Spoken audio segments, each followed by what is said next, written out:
የመከላከያ ሰራዊት በአማራ ክልል በስፋት ከተቆጣጠራቸው የደቡብ ጎንደር ይዞታዎች በስፋት ለቆ እየወጣ መሆኑ ተሰምቷል። መከላከያ የለቀቃቸውን ቦታዎች ደግሞ የፋኖ ኃይሎች እየያዟቸውም ነው ተብሏል። በኢትዮጵያ በቤኒሻንጉል ጉሙዝ ክልል የተገነባውና ለሱዳን አንደኛው ተዋጊ አንጃ ለጄኔራል መሐመድ ሐምዳን ዳጋሎ ወታደሮች ማሰልጠኛ የሆነው ካምፕ ለኢትዮጵያው ታላቁ የህዳሴ ግድብ ከፍተኛ የደህንነት ስጋት ነው መባሉ ተሰማ። ግድቡ ለጥቃት ሊጋለጥ ይችላል የሚሉ ስጋቶችም ተበራክተዋል። ጤና ይስጥልን ኢትዮ ፍሮንቶች ነን። አብራችሁን ስትሆኑ እነዚህን ሁለት ጉዳዮች በጥልቀት ትሰማላችሁ። እስከዛው ቻናላችንን ሰብስክራይብ፣ ላይክ እና ሼር እያደረጋችሁ አብራችሁን ቆዩ። የፌዴራል መንግስት ጦር በአማራ ክልል በስፋት ከተቆጣጠራቸው የደቡብ ጎንደር ይዞታዎች በስፋት ለቆ እየወጣ መሆኑ ተሰምቷል። ይህንንም ተከትሎ የፋኖ ኃይል አካባቢዎቹን መቆጣጠራቸውም ነው እየተነገረ ያለው።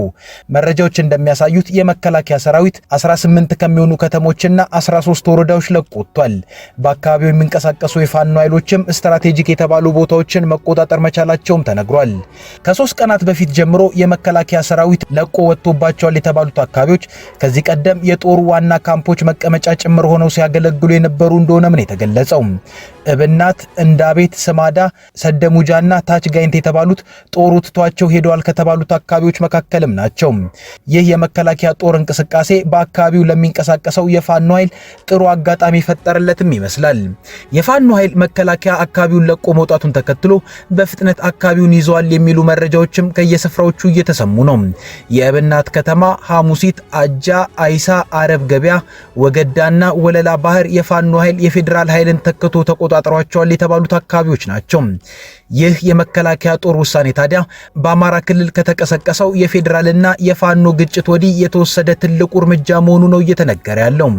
ከሰሞኑ በዚህ መልክ እየተሰማ ያለው የመከላከያ ኃይል በድንገት ከያዛቸው የአማራ ክልል ይዞታዎች መልቀቅ በብዙዎች ዘንድ መንግስት ምን አቅዶ ይሆን የሚሉ ጥያቄዎችን እየፈጠረ ነው። በአንጻሩ ሰዎች የፌዴራል መንግስት ከዚህ በፊት ከገባባቸው ቀውሶችና ከቅርብ ጊዜ ወዲህ ደግሞ እንደ አዲስ እያገረሹ ካሉ ክልላዊና ቀጠናዊ ጉዳዮች ጋር በማያያዝ የራሳቸውን ግምታዊ መላምቶችን ማስቀመጥም የጀመሩ አሉ። ከነዚህ መካከል መንግስት ከትግራይ ክልልና ከኤርትራ ጋር እንደ አዲስ ያገረሹት ቀውሶች ናቸው። መንግስት ከነዚህ ሁለት አካላት ጋር ወደ ጦርነት ሊገባ ይችላል ተብሎ እየተጠበቀ ባለበት ሰዓት ላይ በደቡብ ጎንደር የነበረው ጦር ሁሉ ነቅሎ መውጣቱ የጦር ግንባሩን ከሁለቱ ወደ አንዳቸው ካልሆነም ደግሞ ወደ ሁለቱም ሊያዞር በመፈለጉ ነው የሚሉ ግምቶችን ሚዛንን እየደፉ ነው። ከኤርትራ አንጻር ሁለቱ ሀገራት በየሚዲያዎቻቸው የጀመሯቸው መነታረኮችና ኋላም በመሪዎች ደረጃ የተሰሙ መዘላለፎች ማደጉ፣ ቀጥሎም የውጭ ጉዳይ ሚኒስትር ጌዲዮን ጢሞቴዎስ ለኤርትራ ውጭ ጉዳይ ሚኒስትር በላኩት ደብዳቤ ያነሱትና የተሰጣቸው ምላሽም አንዱ ነው።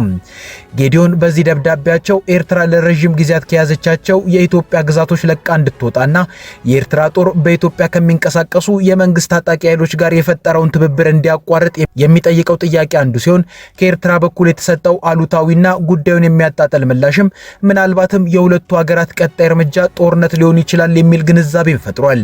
በሌላ በኩል የፌዴራል መንግስቱና የትግራይ ክልል ከፕሪቶሪያው ስምምነት ማግስት ጀምሮ የገቡበት የስምምነቱ አተገባበር የፈጠራቸው ቅራኔዎች ሲሆኑ ይኸው ቅራኔ ዛሬ ላይ ወደ ዳግም ግጭት የሚገባበት ሁኔታ እየተጠናከረ መምጣቱ ታይቷል።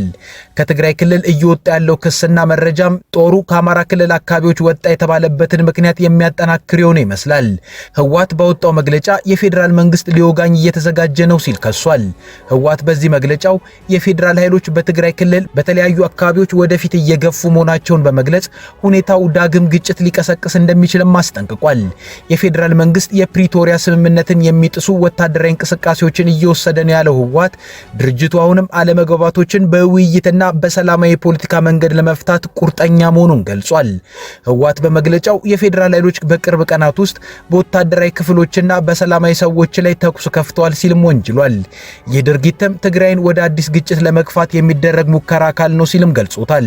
በተጨማሪም የፌዴራል ባለስልጣናት በትግራይ ህገ መንግስታዊ ይዞታ ውስጥ 40 በመቶ የሚሆነውን ግዛት አሁንም እንደተቆጣጠሩ መሆናቸውንም ጠቁሟል።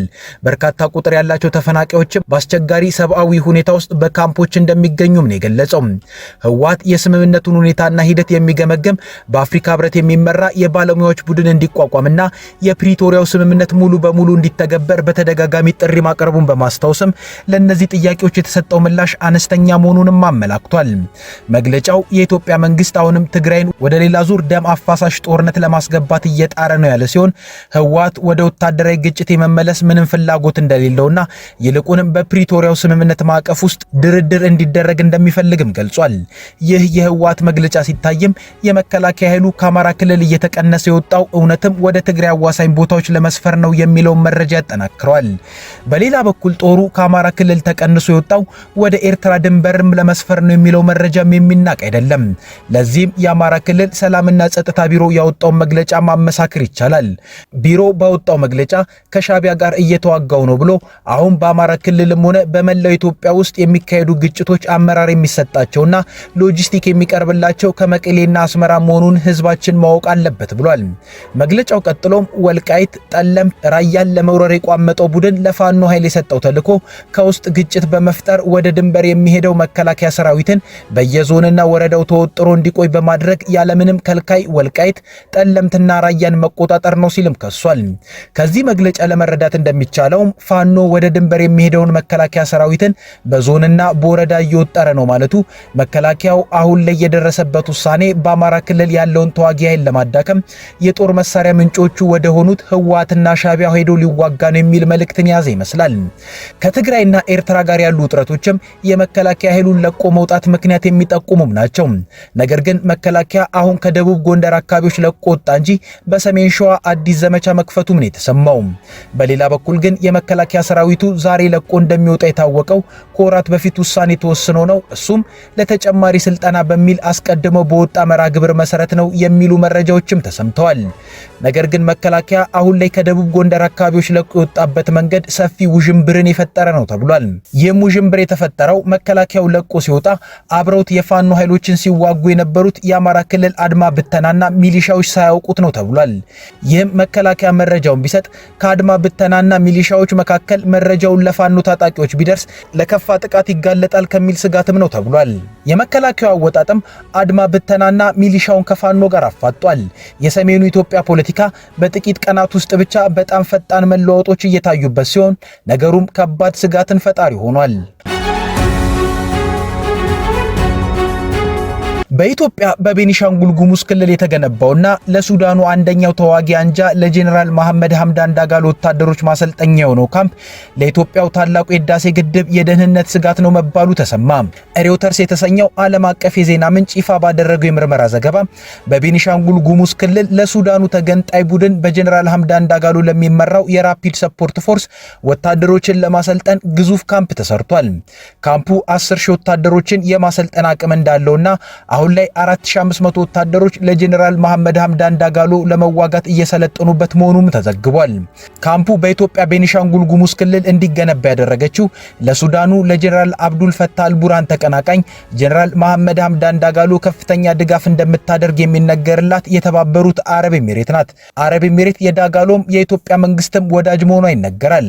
ሆኖም ሪውተርስ ይህ ግዙፍ ወታደራዊ ካምፕ በተባበሩት አረብ ኤሚሬቶች የተገነባ ለመሆኑ በነጻ አጣሪ ማረጋገጥ አልቻልኩም፣ የሀገሪቱ ባለስልጣናትን ስጠይቅም ምላሽ አልሰጡኝም ብሏል። ነገር ግን መንጊ በምትባለው ስፍራ የወታደሮች ማሰልጠኛ ካምፕ ሲሰራ የተባበሩት አረብ ኤሚሬት የሎጂስቲክ ኩባንያ የሆነው ጎሪካ አስፈላጊ ንብረቶችን ሲያመላልስ የሚያሳይ መረጃም አግኝቻለሁ ብሏል። ይህም ብቻ ሳይሆን የአቡዳቢን ተሳትፎ በተለያዩ ምንጮችም ማረጋግጫለሁ ነው ያለው። ታዲያ ይህ ወታደራዊ ካምፕ በቅርቡ ተመርቆ ስራ ለጀመረው የታላቁ የኢትዮጵያ ህዳሴ ግድብ ደህንነት ስጋት የደቀነ መሆኑን በኢትዮጵያ ያሉ የክልል ባለስልጣናትና ዲፕሎማሲያዊ ምንጮች ነግረውኛልም ብሏል ሪውተርስ። የነገሩትን ዲፕሎማቶችና የክልል ባለስልጣናትን ስም ግን አልጠቀሰም። ሆኖም ይህ ለጄኔራል መሐመድ ሐምዳን ዳጋሎ የተሰራው ወታደራዊ ካምፕ ለህዳሴው ግድብ ስጋት የሚሆንበትን ሁኔታ አብራርቷል። ይህ ለሱዳኑ ራፒድ ሰፖርት ፎርስ መሪ ጄኔራል ሐምዳን ዳጋሎ ኃይሎች የሚሰራው ካምፕ በቤኒሻንጉል ጉሙዝ ክልል ከአሶሳ ወጣ ብሎ ኢትዮጵያ፣ ሱዳንና ደቡብ ሱዳን እኩል ከሚዋሰኑባቸው የድንበር አካባቢ ወደ ኢትዮጵያ 20 ኪሎ ሜትር ገባ ብሎ ነው የተሰራው። የጦር ካምፑ ከታላቁ የኢትዮጵያ ህዳሴ ግድብ ደግሞ 100 ኪሎ ሜትር ርቀት ላይ ነው የሚገኘው። የእነ ሐምዳን ዳጋሎ የጦር ካምፕ ከህዳሴው ግድብ በዚህ ርቀት ላይ መሆኑ ደግሞ ይህንን ካምፕ በዳጋሎ ተቀናቃኝ በነ ጄኔራል አብዱል ፈታህ አልቡርሃን ኢላማ ውስጥ ሊያስገባው የመቻል እድሉ ከፍተኛ ነው። ምክንያቱም ከግብጽ ጋር እንደሚሰራ የሚነገረው የጄኔራል አልቡርሃን ቡድን ኢትዮጵያ ለዳጋሎ በምታደርገው ድጋፍ ላይ በተደጋጋሚ ወቀሳን ሲያሰማ ተደምጧል። ይህም ብቻ ሳይሆን ራፒድ ሰፖርት ፎርስ ከኢትዮጵያ ውስጥ ካለው ከዚሁ ካምፕ በተነሳ ሰው አልባ አውሮፕላን ጥቃት አድርሶብናል ብለውም ያውቃል። በአንድ ሰሞንም ጄኔራል አብዱል ፈታህ አልቡርሃን ኢትዮጵያ ውስጥ ያለውን ይህንን የዳጋሎ ካምፕን የመደብደብ ህጋዊ ስልጣን አለኝ ማለታቸው ተደምጧል። ችግሩ የሚመጣውም እዚህ ጋር ነው።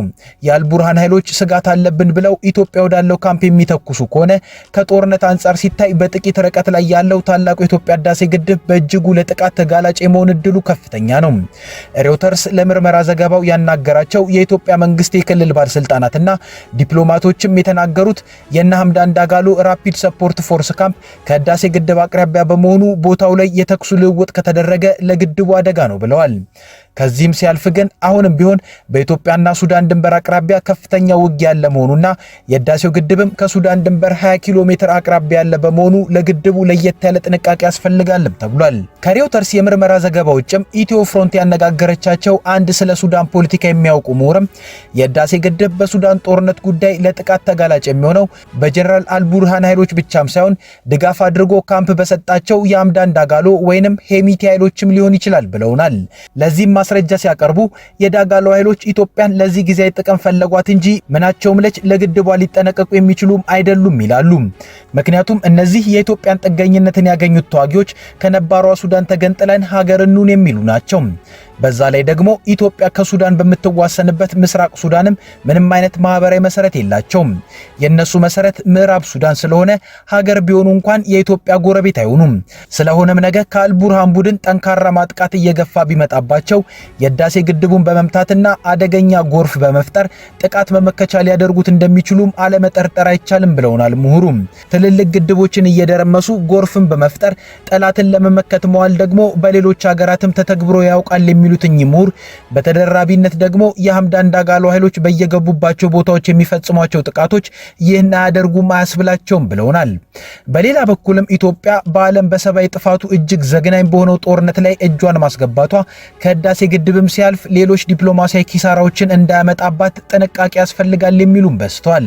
የሬውተርስ ዘገባ እንደሚያሳየው ኢትዮጵያ ለራፒድ ሰፖርት ፎርስ የጦር ካምፕ መስሪያ ቦታ ብቻ አይደለም የሰጠችው። በካምፕ ውስጥ አሁን እየሰለጠኑ ካሉት 4500 የዳጋሎ ሰራዊት ውስጥ አብዛኞቹ ኢትዮጵያውያን ናቸው።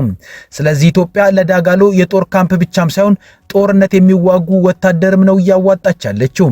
ይህ ደግሞ በየመን ምክንያት ከተባበሩት አረብ ኤሚሬቶች ጋር የመረረ ጸብ ውስጥ በመግባት በሱዳን አልቡርሃንን በከፍተኛ ደረጃ እየረዳች ካለችው ሳውዲ አረቢያ ጋር የከፋ ግጭት ውስጥ ኢትዮጵያን ሊያስገባት ይችላል። ኢትዮጵያ ደግሞ ከሳውዲ አረቢያ ጋር በከፍተኛ የወጪ ንግድ የኢኮኖሚ ጥቅም አላት። የኢትዮጵያ ዜጎችም በገፍ በሪያድ አሉ። ነገሮች ሲከሩ እነዚህ ጥቅሞች ላይ አደጋ ሊያመጡ ይችላሉ። ሳውዲ ብቻ ሳትሆን እና አሜሪካም በሱዳኑ ጦርነት ላይ የጄኔራል ሐምዳን ዳጋሎ ራፒድ ሰፖርት ፎርስን የሚቃወሙ ናቸው። ከዳጋሎ ጋር መቆየት ከሳውዲ ጋር ብቻም ሳይሆን ከሀያላኑ ሀገራትም ጋር ሊያቀያይም ይችላል። ከዚህም ሲያልፍ ኢትዮጵያውያን በላብና ደማቸው ያቆሙት የታላቁ የህዳሴ ግድብ በሱዳን ጸብ ኢትዮጵያ እጇን በማስገባቷ ላልታሰበ ጥቃት የመጋለጥ እድሉ ከፍ ማለቱም ሊታሰብበት የሚገባ ነው ተብሏል። ከኢትዮ ፍሮንት የዛሬ ጉዳዮቻችን እነዚህ ነበሩ። አብራችሁን ስለቆያችሁ እናመሰግናለን። ቻናላችንን ሰብስክራይብ አድርጉልን። መልካም ጊዜ